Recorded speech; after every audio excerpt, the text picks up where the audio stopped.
Good evening, everybody. I am excited to jump on here tonight. I have been spending most of the evening kind of going through some coursework for something that I'm doing and working on continuing to develop myself and my skills. And I obviously talk to a lot of fitness professionals. I'm in lots of groups with different fitness professionals.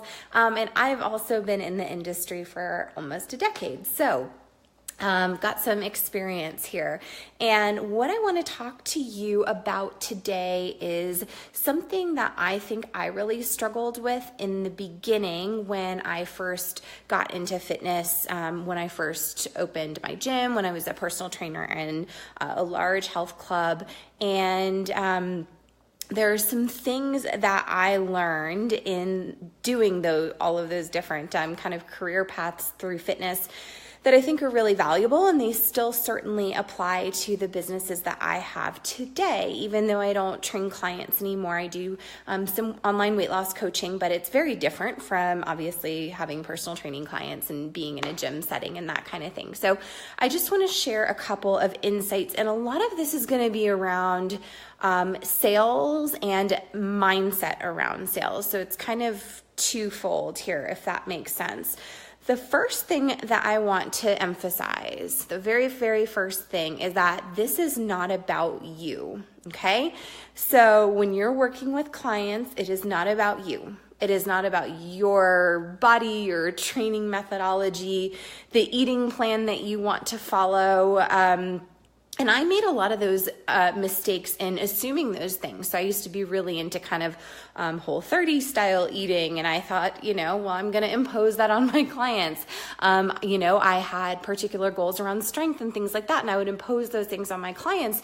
And what I realized was that was a really big mistake. And fortunately, I corrected it pretty early, but it certainly had an impact on the early days of marketing for me because I didn't understand what it was that my clients wanted. So I am encouraging anybody watching this to listen to what they're telling you and remove yourself from this picture because it is not about you. And if you try to sell it as about you, it's never going to work. On the flip side, there are things about you that you actually really need to include. And that is the part of you that knows that there is more to life than training and that there's more to life than fitness and eating vegetables and loving, chicken breasts and all that stuff. So you need to share the part of you that is vulnerable. You need to share the part of you that invests in your personal and professional development and that continues to get smarter with every single passing day and week. Authenticity and showing up consistently are two things that are going to attract people to you. So I really want to encourage you to remember that in terms of your goals or the way you look or your, belief in training methodology, it's not about that for other people, but it is about personal connection and personal relationship and you being vulnerable, you being authentic. I can tell you from years of, tracking email open rates and things like that. It's my emails that are the most vulnerable and the most revealing and share my own personal struggles in health and fitness that connect most and that get the most open rates and that get the most responses. So those are really important things to remember. Because if you are authentic, you are consistent, you are reliable, and you do show up regularly, you are going to attract the right people. And I'm just going to stop here. I think I saw Danielle post something. Being a trainer for 8 years, nothing makes her more unhappy than personal trainers not listening to you. Yeah, and I've seen it happen a lot of times. And like I said, sometimes it's a process for us to kind of learn what the best approach to talk to people. Another thing is that you need to understand that people, again, it's along the same lines. They're buying you as a person. They're buying your belief. They're not buying your results. And you have to be able to articulate these things in a way that connects people to you. So one of the things that I thought everyone was going to care about when I first opened my boot camp was that I was the only Strong First certified instructor within like a couple 100 miles, or maybe like 150 miles of where my boot camp was. And I thought that that was like, if I put that on my marketing, people are going to be all over it. They're going to be like, I want to train with the only qualified kettlebell instructor within, 100, 200 miles. Well, I was wrong. Nobody cared, and that's fine. And they did care over time as they saw the importance of those things. But what they cared about was finding something that they could commit to forever. It was finding a community that supported them and people that they trusted, and it was getting real results. And let me tell you, putting before and afters, communicating authentically, and showing up brought far more people in the door than every time I posted about Strong First, which is awesome. I still think Strong First is one of the best organizations in fitness, but that's besides the point, unless you're training athletes or people who, are looking to train for this certification. So that's another little pointer there. And then kind of two other points I want to make is don't be afraid of sales, right? And I think that individual circumstances in terms of markets and businesses and things like that should always be taken into consideration. I don't think there's one broad approach to sales, but understanding what sales are, right? The only way that you can help someone is through a sales conversation, right? You're not doing anyone any good by serving people for free, and it's not something that you will be able to keep up with anyway. And I've been reading this book. Hi, Erin. I've been reading this book. It's called The Energy of Money. And one of the kind of concepts, because a lot of people in fitness, I don't know what it is about the industry, I think it's a lot of people in general, are fearful of asking for money for the way that they will be perceived. And, we have all these negative perceptions around sales. But in this book, The Energy of Money, the author talks about how money comes from the universe and flows through people. So it's coming from the universe and flowing through people.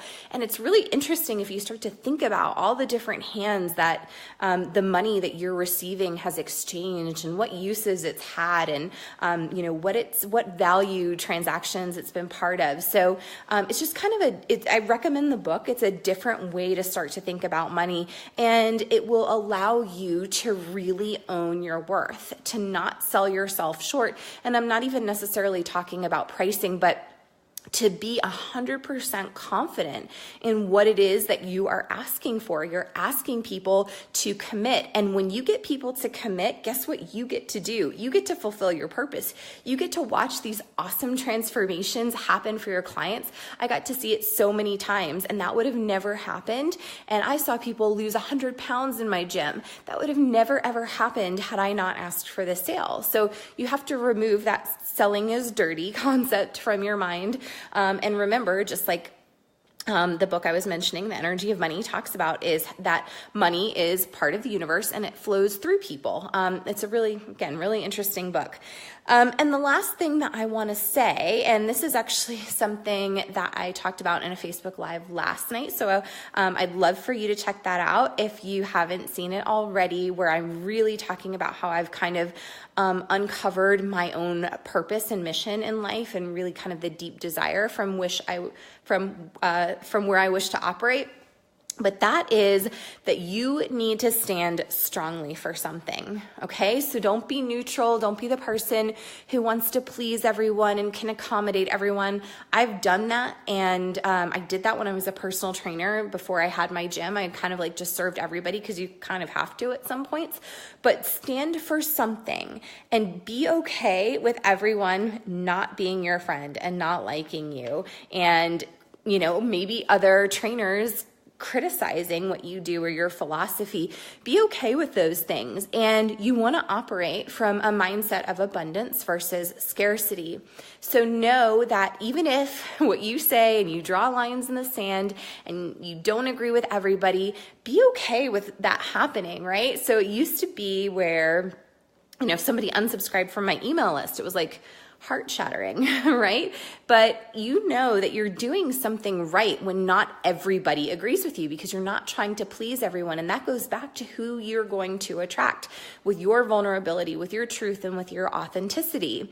And so again, operating from this place of abundance, knowing that there are enough clients, and far more than enough clients, to serve yourself, your business, and to change the number of lives that you really, truly want to change. So don't trash other businesses or trainers. Don't talk badly about other methodologies, but do stand for something, right? And have reasons to back that up, right? So don't trash individuals ever, or businesses. It's just not a good look. But if you're going to say something negative, or position yourself against another, let's say like kettlebells against CrossFit or something like that. If you're going to use that methodology, have a reason and be able to back it up with facts, with results, and those kinds of things. So those are just some of my pointers.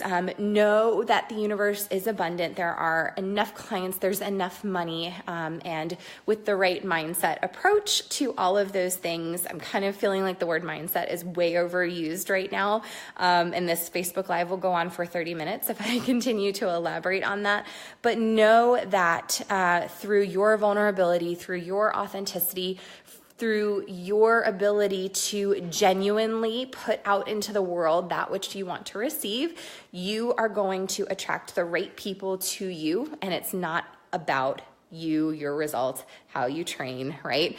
In very few cases, that will be the thing. So anyway, I'm going to wrap it up because I'm starting to repeat myself. I appreciate those of you who are watching.